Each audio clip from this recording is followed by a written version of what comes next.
భవిష్యత్తులో భారత్ విశ్వగురు అయ్యే ప్రక్రియలో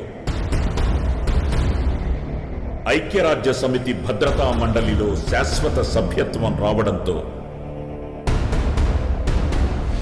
అంతర్జాతీయ శాంతి భద్రతను కొనసాగించే బాధ్యతను కూడా భారత్ చేపట్టింది. దానికోసం ప్రధానమంత్రి నేతృత్వంలో అపరిమిత నిధులను అందిస్తూ స్థాపించిన సంస్థే ఐఎస్ఎఫ్, ఇండియన్ సూపర్ ఫోర్స్.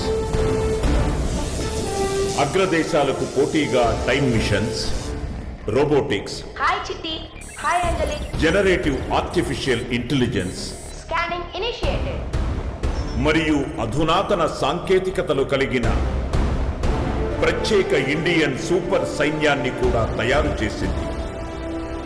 కానీ ఒక శతాబ్దపు కర్మ ఎప్పుడైతే ధర్మాన్ని ఎదిరించిందో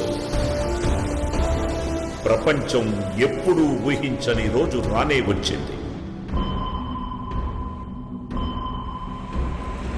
రెక్కలు విచ్చుకుని వాళ్ళ హద్దు దాటి మన సరిహద్దుల్లోకి వచ్చి ప్రజాస్వామ్యం పైన ఎప్పుడైతే దాడులు చేసి ప్రపంచ యుద్ధానికి సమర శంఖం పూరించారు, మన ఇండియన్ సూపర్ హీరో సాహసించి తలబడి రొమ్ము విరిచి కలబడి కాల ప్రయాణం చేసి దారే దొరకని కాలచక్ర వ్యూహంలో చిక్కుకుపోయి గెలుపే లేని విధి ఆటలో ఓడిపోతూ ఎదురే లేని కాలానికి ఎదురు వెళ్ళినప్పుడు మొదలయ్యింది ధర్మానికి కర్మకి మధ్య మహాసంగ్రామం.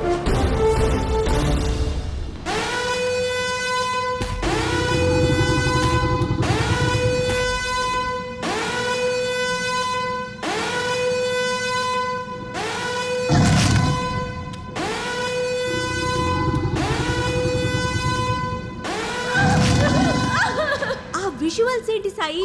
జేమ్స్ కెమెరాన్ కానీ గోవాలో అవతార్ 3 షూటింగ్ చేస్తున్నాడా ఏంటి? కాదు, ప్రాజెక్ట్ నెగటివ్ కి నీకు సంబంధం ఏంటి?